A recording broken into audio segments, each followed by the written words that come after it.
Muslim Professional Group podcast series, where we celebrate the diverse stories and successes within our community. Each episode we develop into various industries, sharing insights from inspiring professionals.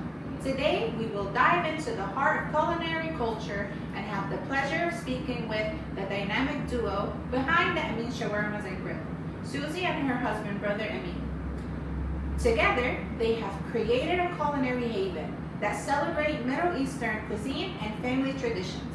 Join us as we explore their journey and the rich flavors of their dishes and the deep-rooted values that shape the restaurants. Let's get started.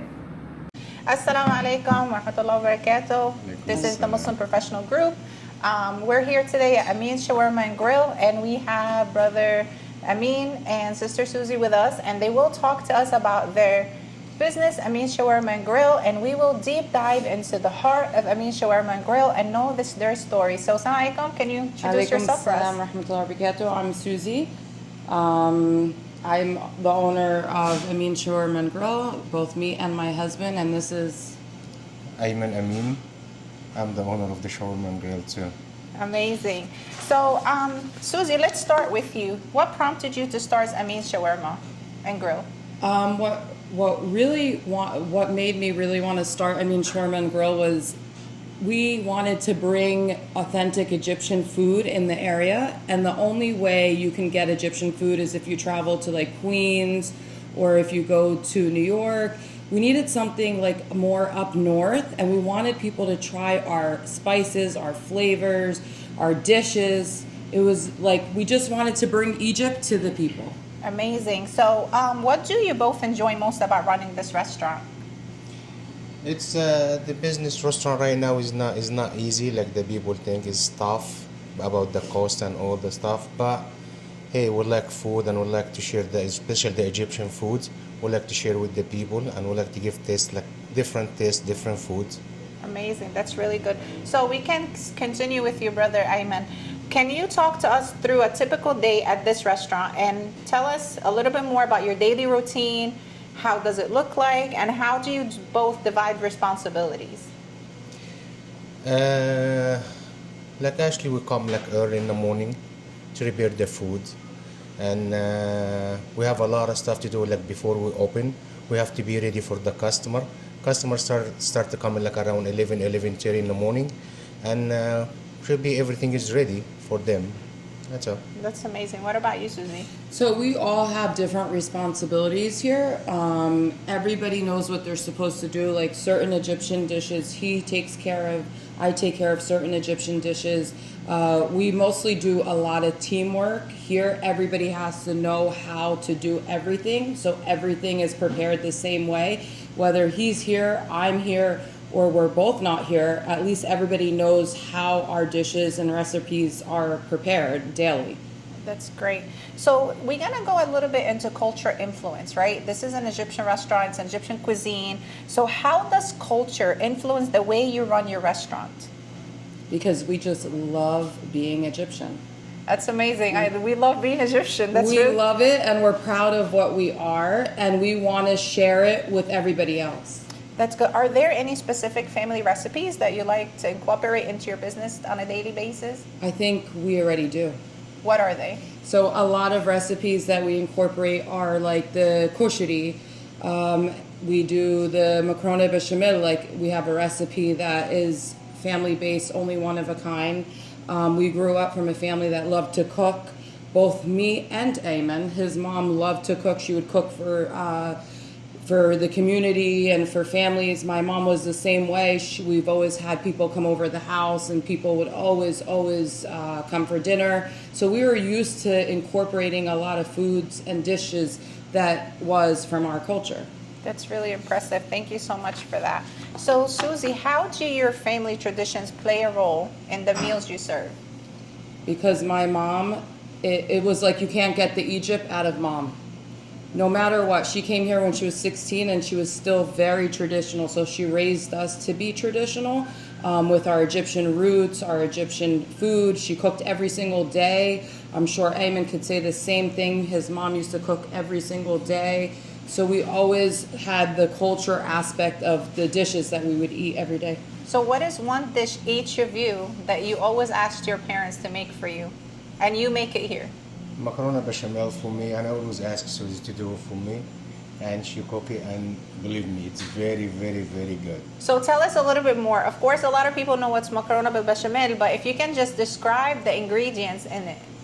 So what's macaroni bechamel? Macaroni bechamel is what we call like the Egyptian lasagna. So everybody does it differently. My husband comes from an area in Egypt called Suez. So they're used to marinating the meats with a sauce. Okay. Some regions in Egypt, they don't marinate the meats with the sauce. So I make a bechamel sauce with butter, cream, milk, and I use my cheeses in there. And I stir it with flour. So I make my own bechamel. Then it's layered with pasta, meat, and another layer of pasta and meat, and then the bechamel. But what the good part about us is we like to layer bechamel with every layer of the meat and the pasta. So you're getting that juicy sauce in there, right? You're getting a real creamy bechamel, macaroni bechamel. That's really impressive. So Brother Ayman, I'm sure with starting any business, and this is a restaurant business, right? You have faced some challenges.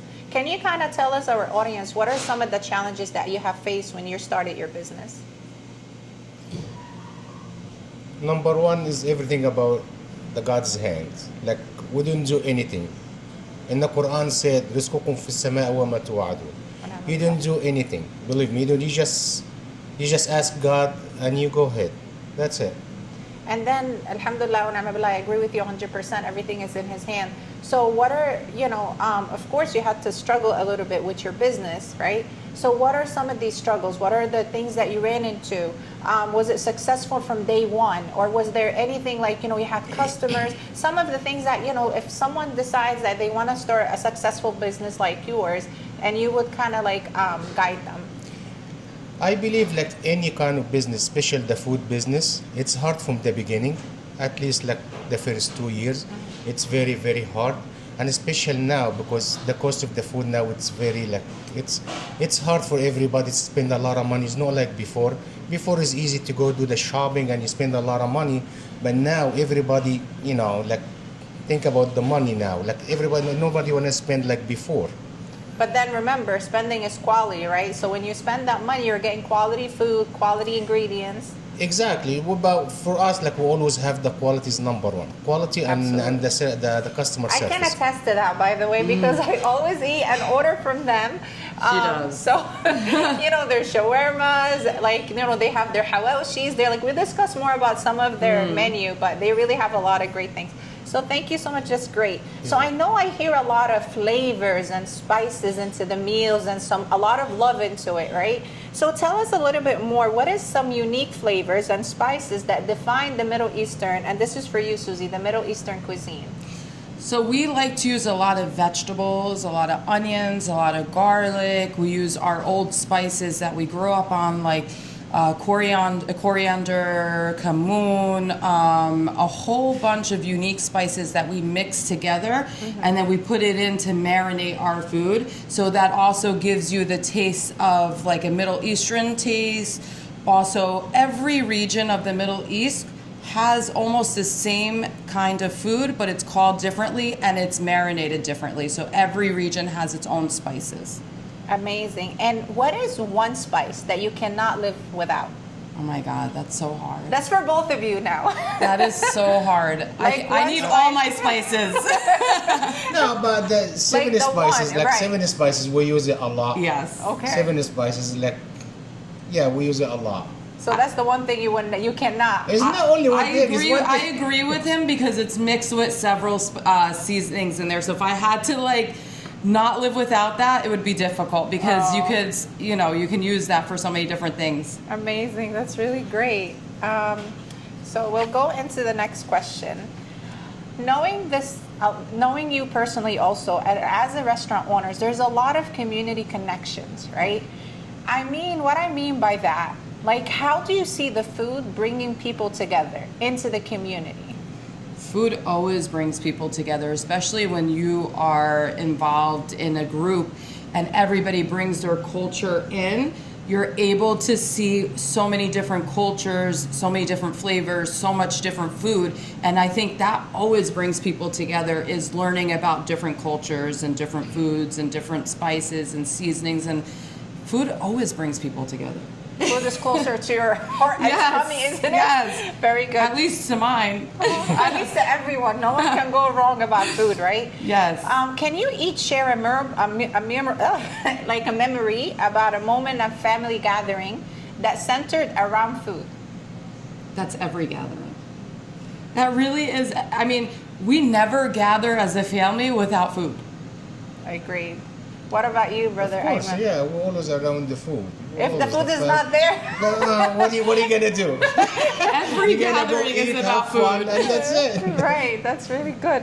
So now we're gonna talk a little bit more about your mission and vision of Amin Shawarmas and Grill, right?